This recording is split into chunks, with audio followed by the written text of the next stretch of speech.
All right. Hello again, adventurers, and welcome to another exciting daily vlog. This is Daily Vlog 2025, number 100.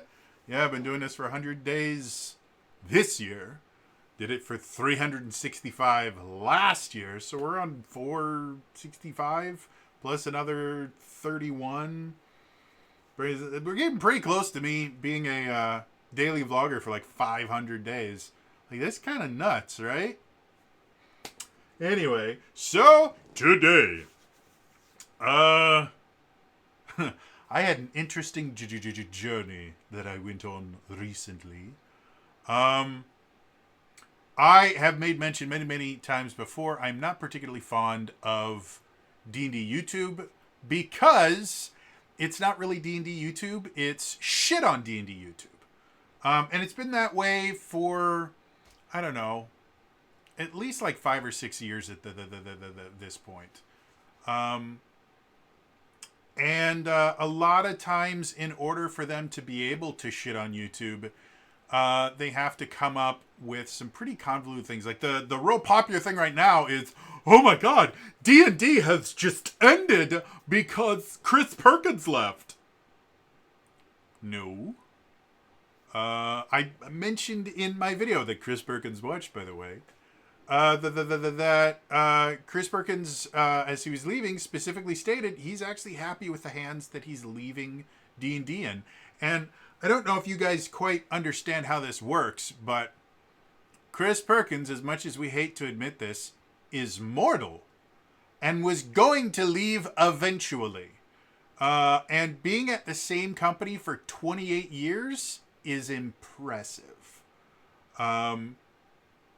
So, yeah, I mean, this was an inevitability. And D&D's gonna be fine. They existed for 20 some odd years. Well, let's see, 74 to 98. So 85, 95. Yeah, for like 23, 24 years without Chris Perkins. They will probably survive at least another 20 years after him. Again, it's not to say that Chris Perkins wasn't amazing and wonderful and did not absolutely shape D&D for a generation of D&D players. But D&D's fine, guys. 5.5 is not quite as popular as they would have wanted, which is fine. Again, this is all stuff that was expected. We're in effectively a global recession and have been since effectively 2021, 2022, because most of the world went and destroyed their economies on purpose. So, yeah, things are going to go poorly everywhere. It's not that big a deal. But I was sucked back in. Specifically because the channel is going to remain nameless. Not because I don't want to call them out for anything, but because this particular video is not really about them personally. But if you really want to figure out who it is, you could probably figure it out without too much difficulty. But this is not a commentary on them specifically. I made a video today talking about the fact that they have to cancel the Kickstarter they just started for the new board game that they were planning on, or not planning on. They had started the Kickstarter a few days ago, is my understanding, and they were planning on, continuing it and then putting out this brand new board game.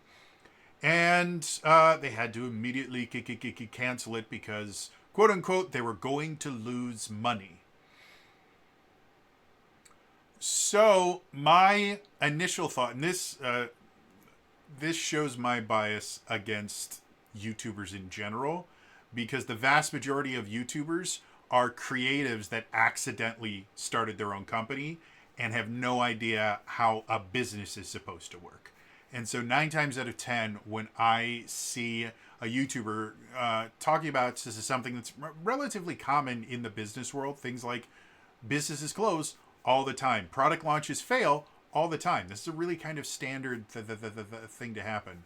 But in general, when I see a YouTuber doing it, my initial thought is, oh, look, another creative severely underestimated how hard it is to run a business. And that's always my default. And with a few extremely rare exceptions, it tends to be true. A lot of times when these ventures fail, they wouldn't have failed if they had someone with just a modicum of business knowledge helping them make decisions. And in this particular instance, I don't think that's 100% true, but there were some business mistakes that were made. And I wanted to kind of to talk about it specifically, just because, again, as much as I love D&D and tabletop RPGs in general, my background back when I could work was in business, and I still actually really, really enjoy business. So, what happened to this particular Kickstarter? Well, the first thing that kind of struck me was the Kickstarter itself. You can still find the Kickstarter. You can't promote it anymore, but the Kickstarter still exists, and you can kind of see what it was going to be. Yeah, the Kickstarter, the goal for the Kickstarter was $10,000. And when the YouTuber was talking about, well, we had to cancel it immediately because we were going to lose massive amounts of money. The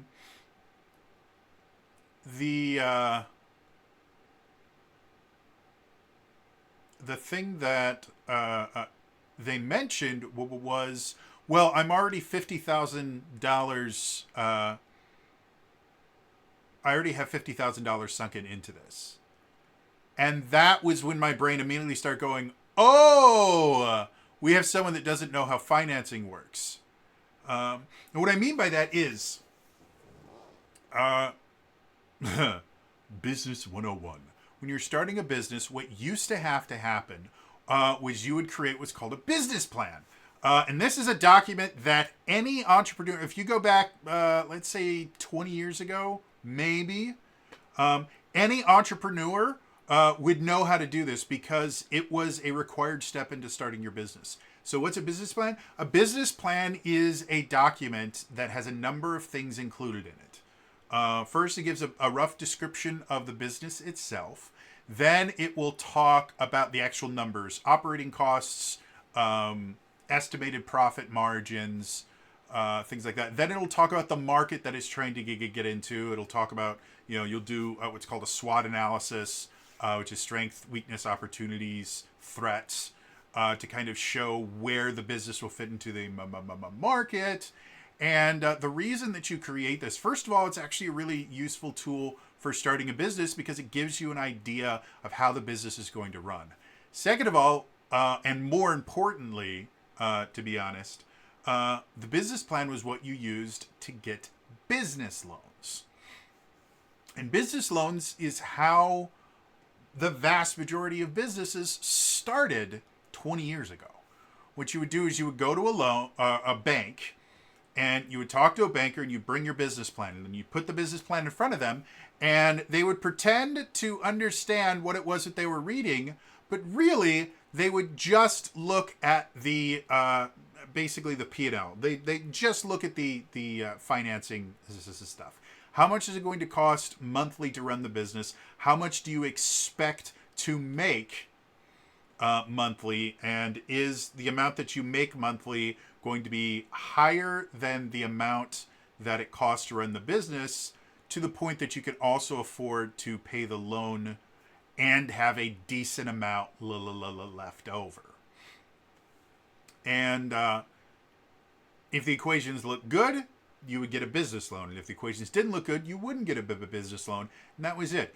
It was my capstone for my degree was I had to create a business plan for a made-up business, and I specifically made a business plan for a marketing business that specialized in restaurant marketing and food service marketing, because I have a background in food service and I like it.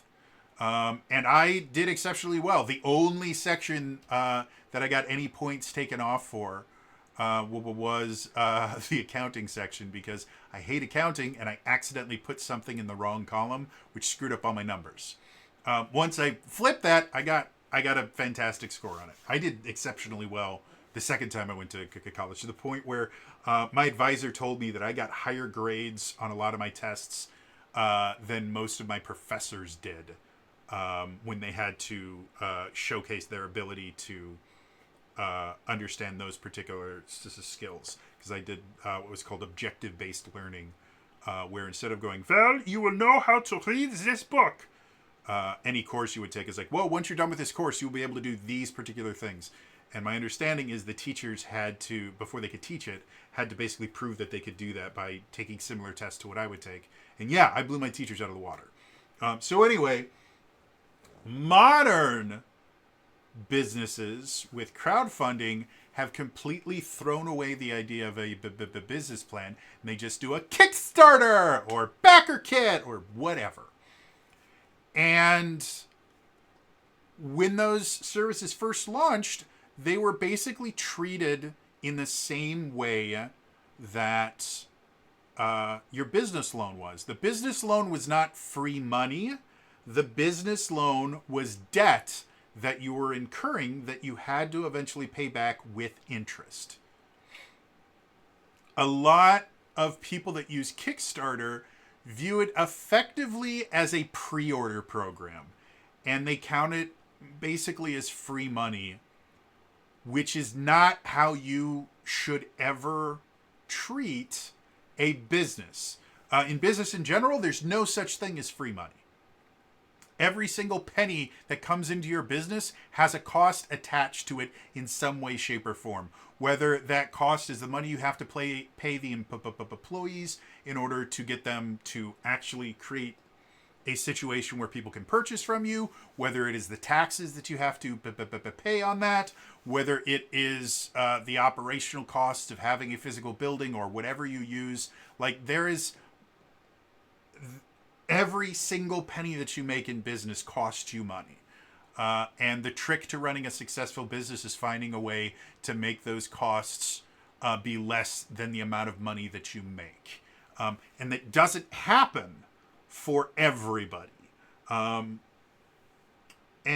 so when I was looking into this, I saw they spent $50,000 in basically pre-production, which for a board game, especially for your absolute first board game, that seems like a lot. Now, board games are significantly more, especially like if you look at the Kickstarter, again, I'm not going to list it, but if you find it on your own, if you look at the Kickstarter for this, the board game itself looks gorgeous. Like really, really nice acrylic custom minis, really great custom art. The board itself looks absolutely gorgeous and looks like it was probably like die cut cardboard or something like that. None of this stuff is cheap. And they had all of this stuff before the Kickstarter so that they could actually show you what the final game was going to look like. So my understanding of the board game world is extremely limited. So as much as I think, it seems like a really, really bad idea to spend $50,000 on something that has the chance of failure before you even get to the financing point. Like if I was starting a business, I would not invest $50,000 into the business before even taking my business plan to the bank. You really don't do that. And that's what business loans were for. You generally didn't put your own money into your business. You always got a loan for it for a number of reasons. And we'll talk about the big downfall of this particular creator in a second here, because they put their own money into it. So yeah, you just don't do that. They had $50,000 invested in this before going to the Kickstarter, and then the Kickstarter goal was $10,000. So again, a lot of people don't treat Kickstarters as uh, as a business loan or as starting capital is effectively what is called in the business world. They don't treat it as starting capital. They treat it as pre-orders. And because of that, you will get stupid things like you've already invested $50,000, so you're only going to ask for a fifth of that in order to get paid. There is a reason behind that. It's a bad reason, but there is a reason behind that. The reason being, the way that Kickstarter works and a lot of other crowdfunding platforms work is if you don't reach your goal, you don't get anything. So a lot of modern Kickstarters will undercut their goal by a pretty significant amount.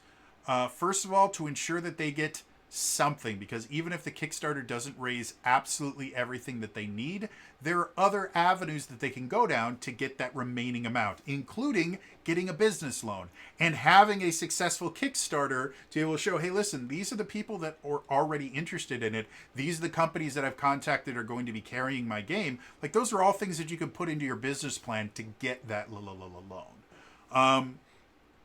However, it's still a remarkably bad idea because, again, a lot of people view Kickstarter as, well, free money, and I need to ensure that I get the free money. But there's an actual benefit to not getting the money.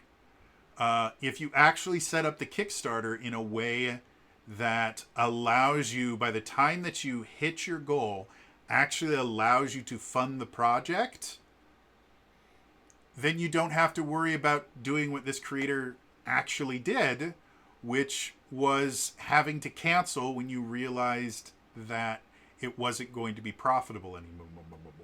Not even just not profitable, it was going to cost you money.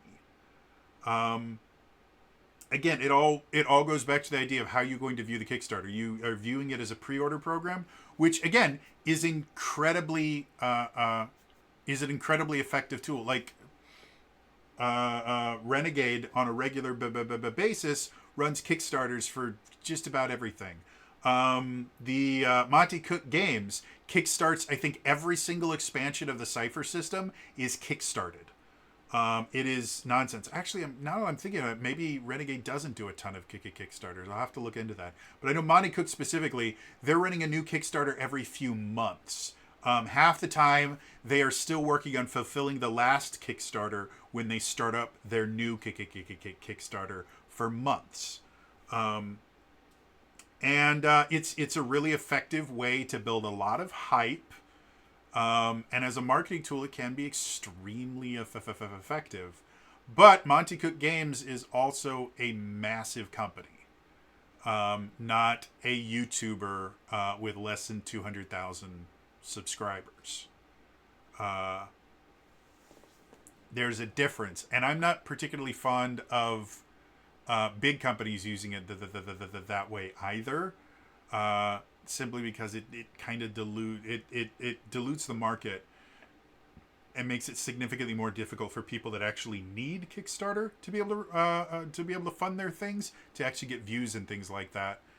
Whereas larger companies, and again, Monty Cook is not like a multi-billion-dollar company or anything like that, but they're big enough that they could just publish stuff and run pre-orders through their own proprietary store that they do have, and run marketing pushes and stuff like that without having to kickstart literally every single expansion of the Cypher system that has ever happened. So anyway, getting back to this project and why it failed, in my opinion. We've got goal that's far too low. And this is another thing. Like, I believe there are people out there that will recommend that you undershoot your Kickstarter goal by a decent amount just to ensure that you get the funding, because from a kind of psychological marketing perspective, seeing something that is already funded, or seeing something that reached its funding goal really, really fast, can actually encourage people to fund it, because there's always the chance that someone will try and fund something and that never it never materializes or something like that. So setting your goal too high is a fantastic way to ensure that you don't actually a fantastic way to ensure that you don't actually hit your funding at all. But setting it too low is a fantastic way to ensure that you're not going to succeed in any way, shape, or form. So, yeah, I started looking at that, and then the next thing that kind of made me see red was they immediately started talking about, well, the tariff situation. The tariff situation made it so there was no way that this could be profitable. I've talked about tariffs before. I haven't said a whole lot on the stuff that's going on currently with the quote-unquote trade war that really isn't a trade war outside of China.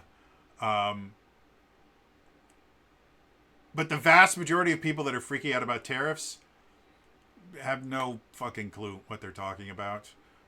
First things first, the vast majority of these evil tariffs that are going to destroy the economy have never gone into effect. They will be announced, and then by the time they're going to go into effect, or shortly after they go into effect, the countries that are affected generally will call up the U.S. and go, hey, let's negotiate. And we already have seen, I think it was like 7 or 8 different countries, just like last week, 7 or 8 different countries had already contacted the U.S. and said, hey, if you're willing to drop all your tariffs, we're willing to drop all of ours. So those tariffs never affected anyone, or they affected such a tiny, like they were only in effect for days. So unless you were shipping things in those particular days, nothing happened. So as soon as I heard, oh, we're going to blame the tariffs, and go, oh, look, another idiot that doesn't understand how tariffs work. So I went to start looking, because first of all, the easiest way to get around tariffs is don't import from other countries. And that's actually, again, for smaller businesses, buying in the U.S. is actually viable, because our manufacturing in the U.S. in general, our manufacturing has been gutted since the early 2000s. We used to make shit tons of stuff here. We just don't, and we haven't for over a decade. We closed down a lot of factories. We did all this stuff because we were outsourcing due to like NAFTA and a bunch of other trade agreements. We outsourced everything to literally everywhere else. And a large portion eventually got outsourced to China. We'll talk about that in a second here. So most large companies quite literally cannot afford to buy local effectively, because they need such large volume that we just don't have the facilities here in the US to be able to do that. Small companies, like if you're doing like a 500 or 1,000 print run of something, you can easily get almost everything in the US, because that's not a huge work order. Depending on what you're getting, like if you're getting something like die cut cardboard, for 1,000 units, that can be done in, depending on how they have things set up and depending on how complex your die cuts are, that can be done in less than a day as far as manufacturing it. Now, again, the more complicated it becomes, the longer it can take. But when you're looking at a business in general, like fulfillment for something like this generally is like 6 months to a year if you're doing things correctly. So instead of it taking a day, let's say it takes 2 months, that's still more than enough time for you to be able to do this. And so I started looking into this stuff. I'm like, so what can we do?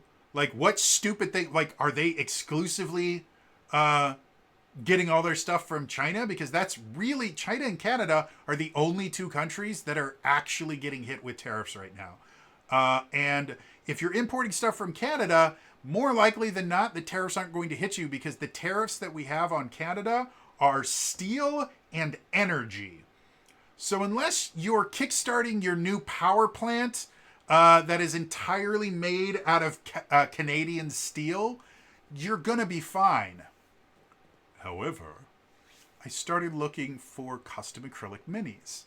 And here's something I found very fascinating. I have not found a single US-based acrylic mini source. I could not find any place that makes acrylic minis in the US. I did find some in the UK, and I was going to sneeze, and now I'm not. Love that. I did find some in the UK,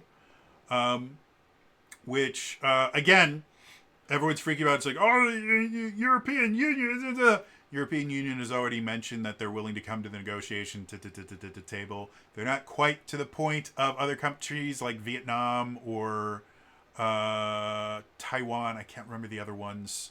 Like I said, there's 7 or 8 countries that have already said, yeah, no tariffs. We're perfectly fine with that. So getting stuff from the UK, you're going to be hit with. There's a good chance you're going to be hit with some kind of tariffs. Now, I don't know exactly what kind of tariffs they were going to have. So again, just like with Canada, the only thing that we were tariffing was steel and energy, and I think there might have been 1 or 2 other things in there. But they're not something. I think drugs were in there as well, or medication, pharmaceuticals were in there as well. But again, they're not stuff that's ever going to affect like a board game manufacturer. Also, I don't know too many board game manufacturers that get stuff from Canada. So, but yeah, the vast majority of companies I was able to find that offer custom acrylic minis are all Chinese based. And if you haven't been keeping track of how things are going with the U.S. and China, it is very, very complicated. But effectively, President Trump announced that they were going to put something like 50% tariffs on anything coming out of China. And if we can talk about the motivation behind it and all these others. Another video entirely. All right. Cold hard facts are the tariffs were going to be put in there. And then China got this crazy idea that they were going to create this coalition of Asian countries, including Japan, South Korea, I think Vietnam was another one, so that they could kind of form this wall against Trump, because we do get a lot of our stuff from Canada. We get a lot of stuff from Japan. We get a lot of stuff from South Korea. Like, for anyone who doesn't know, manufacturing in general, just like base goods and stuff like that, comes from China. Japan is where we get our video games, and used to be where we got a lot of our electronics from. And then South Korea has basically become the cell phone capital of the world. A lot of cell phone manufacturers get a lot of their chips and things like that from South Korea. So high-end electronics and stuff, those come from South Korea. So if China and then Vietnam has, I believe, precious metals and stuff like that they get there, and they do a decent amount of outsourced manufacturing from China. So if China could get all of these countries together and kind of have this united front of, we are not going to capitulate to you, that would have made them significantly stronger in their negotiations, which is eventually what's going to happen. It as much as people are going, oh, the world's... No, what's going to happen is every single country is going to sit down at the negotiating table with the Trump administration. That's how it's going to work. The difference is going to be who is going to have to acquiesce to who, or to whom. And it's going to be based on which country is going to hurt more from a prolonged trade war. And unfortunately, for China right now, they rely on the U.S. for income significantly more than we rely on them for income. As in, we are not selling China really much of anything. But we buy a lot of stuff from China. So, in order to give themselves a better position, they were trying to get this kind of coalition, which is a smart move, except for the fact that South Korea has already mentioned that they want to have a conversation and start negotiations without China. Vietnam already capitulated. They got rid of all their tariffs. Japan is also has also apparently already mentioned that they're willing to negotiate. So China is all on its own. But they decided, no, we're still not going to back down. They said we're going to do reciprocal tariffs. Basically, for everything that the U.S. charges them, China's going to charge the exact same back. And so I think it was yesterday or today, something like that, Trump announced, okay, you guys want to do that? Then we're going to increase the tariffs even more. We're going to increase it to like 120 or 130%. And again, I don't believe there were any tariffs on Chinese goods, or the few that were there were relatively low, like between 5 and 10%. So going from like 5 to 10% to over 120% is massive. And when this particular board game had something like 40 acrylic figures, between 40 and 60 acrylic figures in each game box. So even when you're buying them wholesale, having an increase in cost that much is going to change things massively. And it's not as simple as, I guess we have to go with a different manufacturer, because again, what a lot of people don't realize is getting something like this set up, where you contact a company and go, hey, I need 1,000 of each one of these 50 some odd figures. That's 50,000 different acrylic minis, which again, for a decent sized factory, you can get 50,000 units out a day. But that factory is making a lot of other things. So getting an order out that's 50,000 units, it's probably going to take minimum of a few weeks, if not maybe a few months, depending on what their schedule is, how much they have to change their machine setup, things like that. And in order for something like that to happen, it's not like you go to a website and like click a button and do it. No, you actually have to have a conversation with the company and go, hey, this is what I need. This is my tolerance. These are the tolerances that I need. If you're not familiar with the term tolerance is effectively how much things can be wrong. And depending on what you're making, if you're making like spaceship parts, tolerances are measured in micrometers. If you talk about board game pieces, tolerances are probably measured in millimeters. Maybe even within a centimeter, though a centimeter tolerance is a pretty big amount. And depending on how accurate you have to be, they have to change the machines that they use and how they do it, and how many times they have to print something, because if we want to get into statistics and standard deviations and stuff like that, it all factors into tolerance levels. So anyways, this isn't something as simple as just going, well, I guess we can't go from this one. We'll just find a different company for it. Again, the majority of these companies are all in China. And as far as I can tell, I went and I found, what was the name of the company? Stonemaier Games. Stonemaier Games is a board game manufacturer that makes a lot of stuff, including Tokaido, which I don't believe they actually created Tokaido. I think they purchased it. But the thing that blew my mind about Stonemaier Games, it was founded in something like 2012 or something like that. If you go to their website, they have a little thing at the top that says blog. And if you hover over that, they have all these different topics, including crowdfunding, entrepreneurship and marketing, shipping and fulfillment, insights from a product. I do not know how good this information is. I have not read through all of it to see if they're giving out good business advice or not. But the company is very successful, and the amount of information that they have on their website for free is nonsense. If you're thinking about getting into board game manufacturing, look up Stonemaier Games and learn from them. Holy shit. Just the little amount of time that I spent, like I spent 20 minutes looking through all the stuff that they're talking about. And this is, again, it is a subject that I do not have expertise in. So it's possible that I might not be able to catch some mistakes that they make. But the stuff that I do have a background in, the business stuff, it's really good. Um, so anyway, like there's a lot of information out there that can kind of help you to get to the point that you want. Um,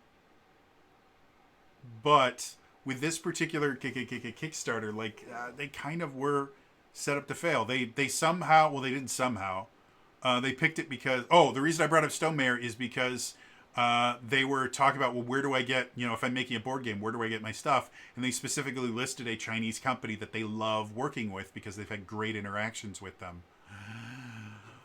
Working with Chinese companies right now is probably not a great idea. We don't know how long this trade war is going to go on. I sincerely doubt it's going to go on for more than maybe 6 months to a year because China just can't take that. They're already seeing pretty bad economic suffering from there. And again, us not getting stuff from China is really not going to affect the U.S. GDP anywhere near as much as China not selling stuff to us. Like we have the cards in this particular instance. But anyway, that's my personal theory on it. So anyway, yeah, that's the reason I brought it up is because even these people that seem to have really, really good business heads that they share for fucking free. Again, like, oh man, it blew my mind that there's just all this information out there for free from people that have been extremely successful in doing what they do. Like, they could sell this information and make a mint. I have the utmost respect for Stone Mayor Games right now. And if anyone from Stone Mayor Games sees this, you guys are nuts, but you're awesome. So anyway, going back to this Kickstarter project, like it just, I was gonna make this kind of hit video about it. And I was gonna call out names and everything like that and go, well, this is why you did it, you moron. Because the idea of like, well, we couldn't have anticipated. Yes, you could. The tariffs thing, everybody has known the tariffs were coming since Trump, before Trump was elected. Like he's been talking about tariffs for so long. And that's another thing that a lot of creatives that don't understand how business works just completely misunderstand. You have to look at the market. It doesn't matter how good your product is. If the market is going through something when you decide to launch your product, it will fail. Doesn't matter if you have the best marketing minds, the absolute best business manager ever. If you don't look at the market, you're going to fail. And anybody with half an ear just randomly pointed in the general direction of China already understood trade with China was going to take a massive hit this year. It was inevitable. Everybody knew it was going to happen, except for possibly this person. So in that aspect, getting, basically getting into business with a company that their products, the cost of their goods was going to skyrocket, was a dumb idea. But after doing my research in that, there's not a ton of other choices they could have made. There's a lot of different companies in China that make this stuff. And depending on how these negotiations go, there's a very good chance that within a year and a half to 2 years, we're going to be able to get US-based custom acrylic miniatures, because the actual cost of the machines to make stuff like this and the expertise to do it is not exorbitant.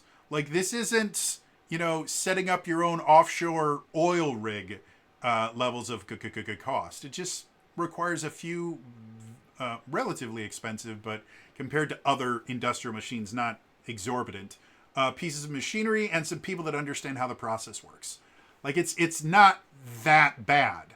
And so the big problem is going to be, well, it takes time for those, not only for those factories to be built, but also it takes time for someone to go, hey, listen, there's a hole in the market. I think I can fill it. And then they have to get the money, again, by making one of those business plans that I talked about, and then going to a bank, because you're never going to be able to crowdfund your, $100,000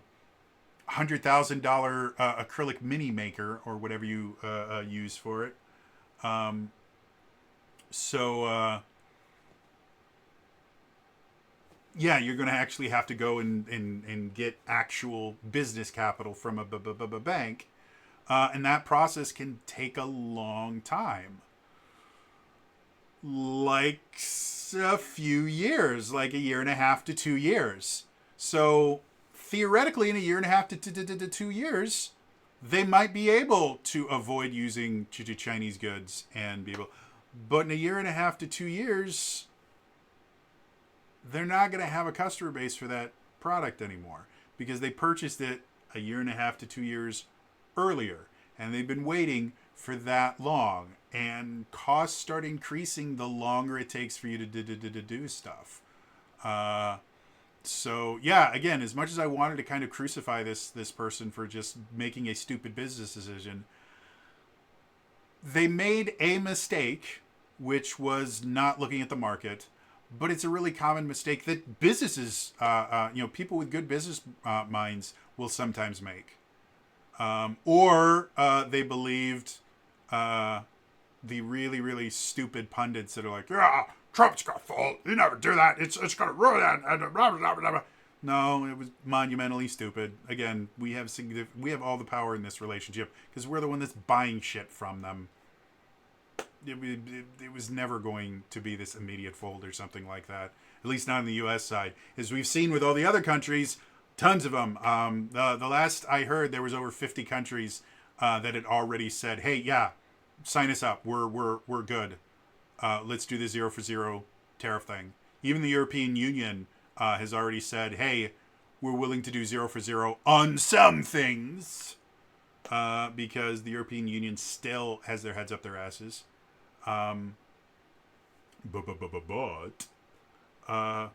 Yeah, I mean, according to the UN, there's like 192 sovereign nations. So 50 of them, basically a quarter of the world, within a few days of the tariffs not even going into effect, just being announced. We already had people, and then we got news today, yesterday, something like that, that everything except like the Chinese tariffs now has a 90-day stay on it, which he's been doing a lot of, where he'd announce something and then right as it's going into effect or right after it goes into effect, he'll announce a stay on it, basically to give countries enough time to actually react to it. Because here's another thing that a lot of people don't understand. On a country level thing, it's not as simple as, oopsie doopsie, let's go and no. Negotiations and stuff like that take time. A lot of them take weeks, if not months, to be able to get through all the political processes necessary in the home country to be able to send over a negotiating to the team. And then the negotiation itself can take weeks or months, depending on how crazy it is. The negotiations between the U.S. and China are going to take months, 100%. If not over a year, because they're going to be incredibly complex and complicated, and neither side is going to want to back down. And if things go really well for everybody, both sides will be upset with the resolution, which is how negotiations tend to work. Is nobody's really happy, but it works. Yeah. Anyway, like I said, it was an interesting little rabbit hole to fall down, and to discover, first of all, how little I knew about the board game manufacturing industry, which is fascinating because I love board games. Second of all, finding out that Stonemaier Games is just badasses that have all this amazing information. They are basically equipping their competitors to beat them. That's how confident they are that they make awesome shit. It's like, yeah, we'll tell you exactly what we do. You're not going to be able to make. You're not going to be able to beat us because we're awesome. And as condescending as it sounds, I'm going to have to agree with them here. Like, this is super cool. And then again, the idea of not looking at the market, not looking at where things are going from a market trend, whether that is dealing with tariffs, international trade. Like, again, part of my degree, I took a world economics course. I think they called it macroeconomics. Or no. Macroeconomics was, microeconomics is intra-business. Macroeconomics is like countrywide, and then I took a world economics course. And yeah, I mean, like chapter 2 or 3 in the book was basically, the reason that it's important to understand world economics is because things that you don't think will affect you will 100% affect you. If there is strife in another country that causes their currency to fluctuate, it will impact your ability to import goods from them, to export goods to them, and any negotiations that you have will be affected. So yes, it is in your best interest to keep a little bit of an eye on your partners and on other countries that you plan to have markets in or expand into those markets. And it sucks. Like, it's really, really difficult to be able to understand what's happening in a country that doesn't speak the same language that you do, that doesn't have the same business principles that you're used to dealing with, and has a government that acts in a completely different way than your government works. Because it requires you to learn how their government functions. It requires you to learn how their economy functions. It requires you to learn what their business standards and practices are. It's very complicated. It's very annoying and time consuming, and it's the cost of doing business. If you want to be able to run an international business, I'm sorry, you have to learn how other economies work. And you have to have your eye on what's happening in those other economies, or things like this happen where you are, quote unquote, completely blindsided by something that we've known about for months. Now, this particular project has probably been in the works for a minimum of 6 months, probably closer to at least a year. So predicting that all this stuff was going to happen a year ago, not really possible. But knowing that it was going to happen 3 months ago, easy.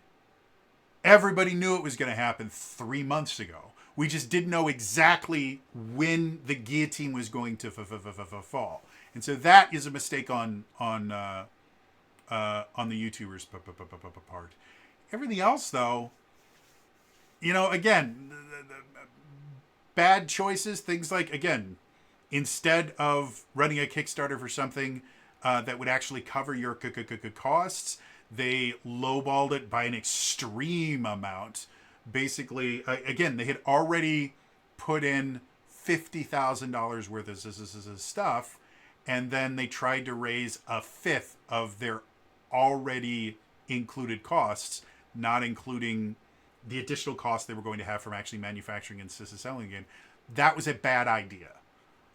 Has it worked previous? Yeah, I mean, if you look at their history, most of their Kickstarters, except for the first one, came in at just under $100,000 in 2020.